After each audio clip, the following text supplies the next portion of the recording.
তুমি আজকে একটা কুরবান না দিতে পেরে তোমার এত মন খারাপ, বাবার প্রতি এত রাগ, তোমার বাবা অপদার্থ, তোমার বাবা কেন উপার্জন বেশি করে না, সে কুরবানি দিতে পারছে না, অমুক অমুক বন্ধুর বাবা দিচ্ছে বড় গরু, ছোট গরু, 3টা 4টা 2টা 1টা। অথচ জুমার দিন সবার আগে সুন্দর করে গা গোসল ধুয়ে পরিষ্কার পরিচ্ছন্ন হয়ে যে ব্যক্তি সর্বপ্রথম মসজিদে যাবে, সে লাল উট কুরবানি দেওয়ার নেকি পাবে।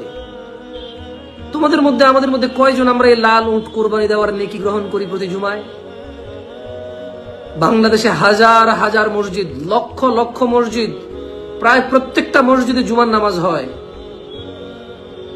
যদি কোনো মানুষ এই নিয়তে বের হয় যে আমি আজকে সর্বপ্রথম মসজিদে গিয়ে পৌঁছাবো, গা গোসল ধুয়ে সুন্দর করে পরিষ্কার পরিচ্ছন্ন হয়ে, উপস্থিত যেই জামাটা পরিষ্কার আছে, উপস্থিত যেই জামাটা সুন্দর, আজকের দিনে সমর্থ অনুযায়ী যা সুন্দর, সে অনুযায়ী যে মসজিদে প্রথম প্রবেশ করে, সে লাল উট কুরবানির নেকি পায়। ওই সময়কার লাল উটের যে মূল্য, এখনকার যুদ্ধ বিমানের সে মূল্য আছে কিনা সন্দেহ আছে আমার।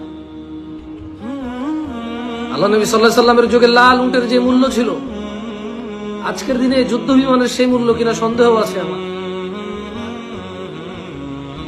কুরবানি ইবাদত। তুমি চাইলে প্রতি জুমায় লাল উট কুরবানি দেওয়ার নেকি নিতে পারো, শুধু সর্বপ্রথম মসজিদে গিয়ে উপস্থিত হবা জুমার নামাজে। তুমি কি জানো এই জিলহজ মাসের 10 দিনে অনেকগুলো ইবাদত আছে, তার মধ্যে সবচাইতে ভালো ভালো ইবাদত গুলো হচ্ছে আল্লাহু আকবার, আল্লাহু আকবার, আল্লাহু আকবার, লা ইলাহা ইল্লাল্লাহ, ওয়াল্লাহু আকবার, আল্লাহু আকবার, ওয়ালিল্লাহিল হামদ। ইস্তিগফার, বেশি বেশি তওবা, বেশি বেশি দান সাদাকা। হজ যার সামর্থ্য আছে, কুরবানি যার সামর্থ্য আছে। কিন্তু আল্লাহু আকবার, আল্লাহু আকবার, আল্লাহু আকবার, লা ইলাহা ইল্লাল্লাহ, ওয়াল্লাহু আকবার, আল্লাহু আকবার, ওয়ালিল্লাহিল হামদ আমাদের মধ্যে কয়জনে আমরা বলছি? অথচ জিলহজ মাসের 10 দিনেরই আমল এগুলো, শুধু কুরবানিটা দিতে পারছি না বলে আমাদের সবার মন খারাপ। অথচ আল্লাহু আকবার, আল্লাহর তাকবীর করা, আল্লাহর বড়ত্ব ঘোষণা দেওয়ার তৌফিক আমাদের অনেকেরই আছে, এই মুখ আছে বলার মতো, আমরা বলছি না। শুধু মন খারাপ কুরবানি না দিতে পারার কারণ এর সাথে গোশত জড়িত আছে, স্ট্যাটাস জড়িত আছে, ইজ্জত সম্মান জড়িত আছে। ওয়াল্লাহি কুরবানির সাথে কোনো স্ট্যাটাস নাই, কুরবানির সাথে কোনো ইজ্জত নাই। কুরবানি একটা ইবাদত, যেমন নামাজ ইবাদত, রোজা ইবাদত, হজ ইবাদত, যাকাত ইবাদত, যেমন সালাম ইবাদত, যেমন সাদাকা ইবাদত, যেমন দান ইবাদত, যেমন সুন্দর ব্যবহার ইবাদত, যেমন বিবাহ ইবাদত, যেমন বাচ্চা কাচ্চা লালন পালন ইবাদত, যেমন বাবা মায়ের সেবা যত্ন ইবাদত, ঠিক তেমনি কুরবানি একটা ইবাদত, কোনো স্ট্যাটাস নয়। যারা কোরবানি দিয়ে গর্ব করছো আর যারা কোরবানি না দিতে পারার শৌক পালন করছো, অথচ সালাত আদায় করছো না, খারাপ লাগে না? আল্লাহর বড়ত্ব ঘোষণা করছো না, খারাপ লাগে না? জুমার সালাত ছাড়া কোনো সালাত আদায় করো না, খারাপ লাগে না? গালিগালাজ করছো, খারাপ লাগে না? দান সাদাকা করছো না, খারাপ লাগে না? একটা রাস্তার মধ্যে একটা কষ্টদায়ক জিনিস আছে, সেটা সরাই দিচ্ছ না, খারাপ লাগে না?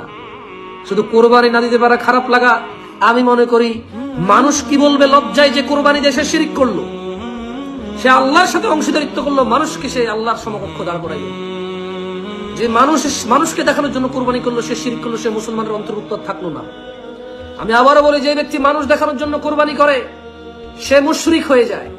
যে ব্যক্তি কোরবানি দিতে পারছে না, খারাপ লাগে কারণ মানুষ কি বলবে, সেও শিরক করলো। আর যেই ব্যক্তি তার সামর্থ্য বেশি ছিল, বেশি দিছে, এখন সামর্থ্য কম দিতে লজ্জা পাচ্ছে, সেও শিরক করে। লজ্জা কার সাথে ভাই? কুরবানি আল্লাহর জন্য। আল্লাহ সামর্থ্য দিলে দিব, নালে দিব না। আল্লাহ সামর্থ্য দিয়েছে কুরবানি দিচ্ছি না, তাইলে এক কথা। আল্লাহ সামর্থ্য দিয়েছে 5টা দিব, 5টা। আল্লাহ সামর্থ্য দিয়েছে 10টা দিব, 10টা। একটা দেওয়ার সামর্থ্য দিয়েছে, একটা দিব। সামর্থ্য দিয়েছে একটা গরুতে 1 ভাগ নেওয়ার, 1 ভাগ দিব। এটাও সামর্থ্য থেকে চলে গেছে, আল্লাহর পরীক্ষা, খালাস দিবই না এবং কোনো কষ্ট নাই। আল্লাহকে বলবো, ইয়া আল্লাহ তুমি জানো। সামর্থ্য ছিল কোরবান দিছি 5টা, সামর্থ্য ছিল দিছি 1টা, সমস্ত তৌফিক ছিল, সামর্থ্য ছিল 1 ভাগ দিয়েছি। আল্লাহ এবছর সেই সমর্থনে তুমি নেকি দিয়ে দিও, কারণ তুমি জানো আমার সামর্থ্য থাকলে আমি এই ইবাদতে পিছপা হই না।